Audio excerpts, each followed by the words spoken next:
नमस्कार, welcome back to my YouTube channel. Market में हम देख रहे हैं कि अच्छा खासा करेक्शन आ रहा है और मेरे मुताबिक जैसे मैंने पहले बताया था, ये मार्केट दोनों तरफ आपको मौका देगी, वर्टाइल रहेगी क्योंकि बहुत कंसर्न्स हैं दुनिया भर में और कंसर्न्स ऐसे जल्दी से मिटने नहीं वाले। हालांकि हमें पूरी उम्मीद है कि जैसे जैसे ये साल बढ़ता जाएगा कंसर्न्स कम होते जाएंगे, बट अभी फ़िलहाल तो कंसर्न्स हैं। तो अब प्रश्न ये है कि अब यहाँ पे करेक्शन में क्या ले सकते हैं। बहुत आइडियाज़ हैं। एक थीम है दुनिया भर में एनवायरनमेंट को लेके बड़े कंसर्न्स हैं, तो जो ग्रीन इंडस्ट्री है या ग्रीन टेक है उस पर बहुत फोकस है क्योंकि तरह तरह के इनिशिएटिव लिए जा रहे हैं कि जो कार्बन एमिशन है उसको कम किया जाए, जो एनर्जी है वो ज़्यादा से ज़्यादा ग्रीन या रिन्यूएबल सोर्सेज से आए। तो इसको लेकर मैंने 3-4 स्टॉक्स ऐसे आइडेंटिफाई किए हैं कि जो कि इस थीम से के लिए एडवांटेज लेने के लिए वेल पॉइज्ड हैं और इन्वेस्टमेंट के लिए एक अच्छे आइडियाज़ हैं।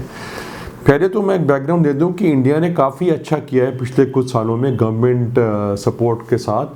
जो हमारा हमने जो टारगेट रखा था, हमारी सरकार ने टारगेट रखा था कि 2022 जो पेरिस एग्रीमेंट हुआ था 2022 के एंड तक 2027 मेगावाट इन्होंने अचीव कर लिया है, जो कि एक्चुअली टारगेट था 175। जो पेरिस एग्रीमेंट में गवर्नमेंट ऑफ इंडिया ने टारगेट दिया था 175 गीगावाट जो एनर्जी है वो रिन्यूएबल एनर्जी सोर्सेज से आएगी, और उसके विपरीत 2027 मतलब तकरीबन आप कह सकते हैं कि 30-40% उस टारगेट को एक्सीड कर दिया है।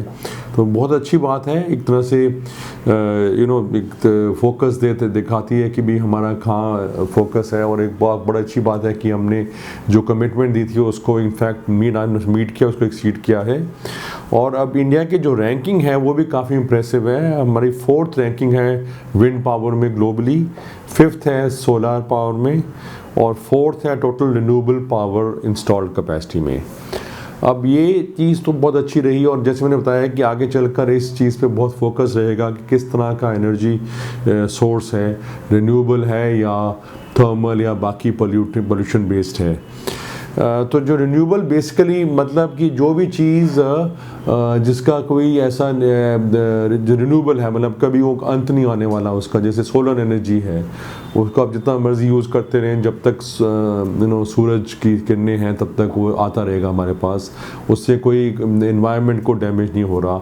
सिमिलरली विंड एनर्जी, वो जब तक हवा चलती है, हवा है तो विंड एनर्जी हो सकती है, और उसमें भी कोई ऐसा कोई लिमिटेड रिसोर्स नहीं है और ना ही कोई डैमेज कर रहा है एनवायरनमेंट को। तो ऐसी तरह तरह की चीज़ें जो हैं उनको रिन्यूएबल एनर्जी सोर्स कहते हैं, जो कि नेचुरल सोर्स से आ रही हैं और जो कि एनवायरनमेंट को हार्म नहीं कर रही। अब इसमें हमारी जो सरकार है इसका 2030 तक टारगेट है, जो कि अभी 2027 मैंने बताया गीगावाट रिन्यूएबल एनर्जी प्रोड्यूस हुई है पिछले साल के एंड तक। इसको 523 गीगावाट तक लेके जाना है सन 2030 तक। जिस तरह से 2022 में एक्सीड किया गया टारगेट, मेरे को उम्मीद है जिस तरह से सरकार इस पे फोकस कर रही है शायद ये भी 523 गीगावाट का टारगेट ओवर अचीव हो जाए। अब इस जो पूरी जो फोकस आ रहा है इसमें कौन से स्टॉक आइडिया जिसका हम एडवांटेज ले सकते हैं। नंबर 1 है टाटा पावर। टाटा पावर इसलिए अच्छा है क्योंकि इसमें it's a consolidated big power player. इसमें सब तरह की पावर आ जाती है, जो नॉर्मल कन्वेंशनल पावर सोर्सेज हैं वो भी हैं, पावर डिस्ट्रीब्यूशन भी है और ग्रीन एनर्जी भी है। और ग्रीन एनर्जी में इनका फोकस धीरे धीरे बढ़ रहा है। इनफैक्ट 2.6 गीगावाट्स की इनकी कैपेसिटी है, रिन्यूएबल पावर कैपेसिटी, जो कि लार्जेस्ट है लिस्टेड प्लेयर्स में से। Largest renewable power capacity Tata power की है।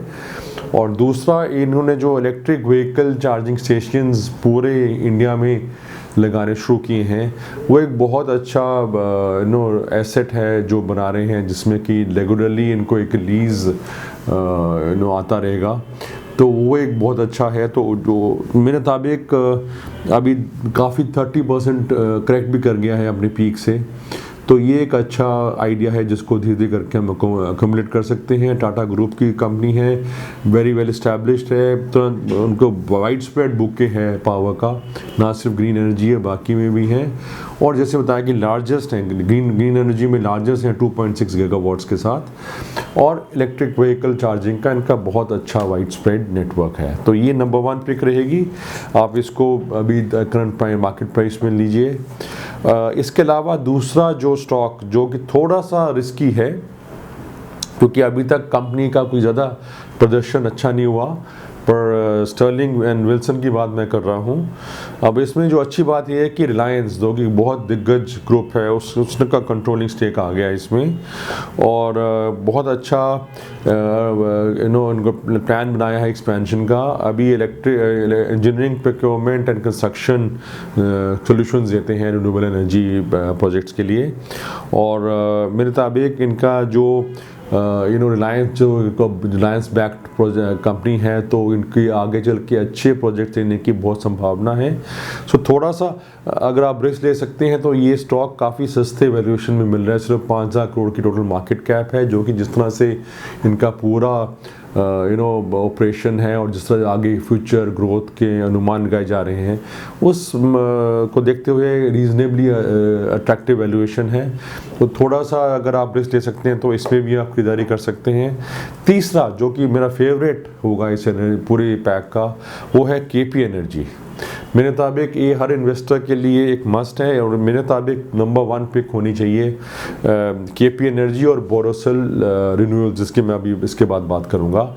ये दोनों स्टॉक सबसे अच्छे हैं। केपी एनर्जी अगेन डाइवर्सिफाइड इसका है पोर्टफोलियो, विंड एनर्जी सेगमेंट में इनके पास काफ़ी अच्छे एसेट्स हैं, साथ में erection procurement and engineering procurement, construction and commissioning जो है सेगमेंट है EPCC, उसमें भी इनका अच्छा प्रेजेंस है।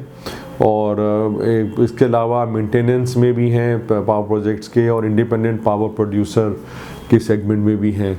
और जैसे मैंने बताया कि इनकी विंड एनर्जी के एसेट्स बहुत अच्छे हैं, बहुत इस्टेब्लिश्ड हैं। और जो सबसे अच्छी बात इस कंपनी की है कि एक one of the very few stocks जो कि लगातार हर क्वार्टर टू क्वार्टर प्रॉफिट बना रहा है, प्रॉफिटेबल है, और वैल्यूएशन भी अट्रैक्टिव है, काफ़ी रीजनेबल वैल्यूएशन में मिल रहा है। प्रॉफिट मेकिंग कंपनी पिछले कई तिमाहियों से लगातार मुनाफा दे रही है, और काफ़ी डाइवर्सिफाइड इनकम स्ट्रीम है।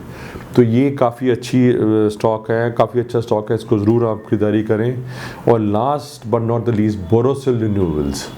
बोरोसिल रिन्यूएबल्स ग्लास बनाती है जो सोलर एनर्जी के लिए यूज़ किया जाता है। कंपनी ने बहुत अपने आप को अच्छे से इस्टेब्लिश किया है, और बहुत साल, पूरे 11 साल लगाए हैं एक बहुत अच्छा टेक्नोलॉजी प्लेटफॉर्म बनाने के लिए। और ये टेक्नोलॉजी प्लेटफॉर्म के कारण इनको बहुत अच्छा मोड जिसे कहते हैं, कि जो कि एंट्री बैरियर मिला है, एंट्री बैरियर का एडवांटेज मिला है कंपनी को, और ना सिर्फ दूसरे प्लेयर्स को आना चाहे इस वाले सेगमेंट में, बल्कि जो इंपोर्ट होते हैं चाइना और मलेशिया से, उससे भी compete करने के लिए इनके पास बहुत अच्छी टेक्नोलॉजी प्लेटफॉर्म है। और इन्होंने जैसे बताया पूरे 11 साल लगाए हैं बनाने में टेक्नोलॉजी प्लेटफॉर्म। और जो अच्छी बात है कि सोलर बहुत पॉपुलर हो रहा है, सोलर की जो एनर्जी के प्रोजेक्ट्स बहुत ज़्यादा आ रहे हैं, और इसमें जो ग्लास टू ग्लास मॉड्यूल है उसकी तरफ ट्रांजिशन हो रहा है। ग्लास मॉड्यूल में ऑटोमेटिकली सेल्स डबल होती हैं हर क्लाइंट से, और उसी की तरफ पूरी इंडस्ट्री जा रही है, और उसका बोरोसिल रिन्यूएबल्स को सबसे ज़्यादा फ़ायदा मिलेगा। मेरे मुताबिक ये बहुत अच्छा कंपनी है, और हाल ही में इसमें करेक्शन भी आया है, क्योंकि पिछले तिमाही के रिज़ल्ट्स थोड़े ख़राब रहे। इनके जो मटेरियल कॉस्ट है वो बढ़ गया था, और फ्यूल और पावर की भी कॉस्ट बढ़ी, एम्प्लॉई कॉस्ट भी बढ़ी, और वो ये पास ऑन नहीं कर पाए आगे कंज्यूमर्स को।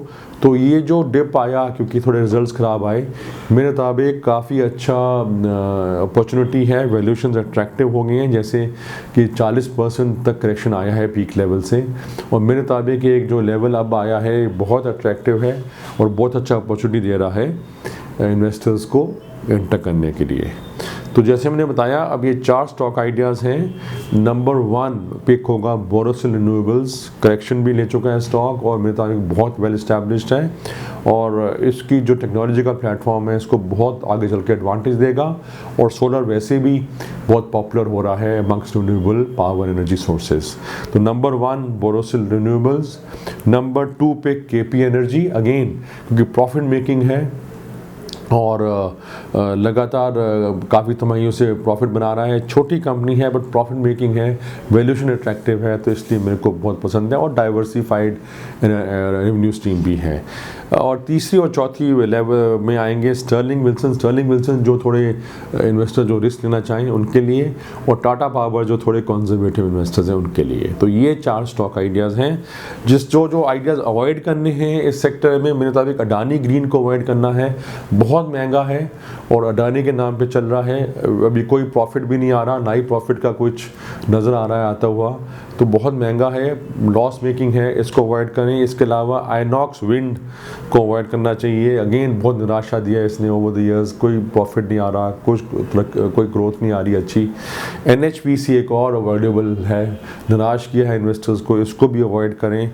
और मेरे मुताबिक ये 2-3 स्टॉक्स को अवॉइड करना चाहिए। और एक वेबसॉल एनर्जी सिस्टम इसने भी IPO के बाद बहुत डिसअपॉइंट किया है। तो ये 4-5 आइडियाज़ हैं, Websol, Inox Wind, NHPC, Adani green, इन 4 आइडियाज़ को अवॉइड करें और जो मैंने पहले 4 आइडियाज़ बताए उसमें आप निवेश कर सकते हैं।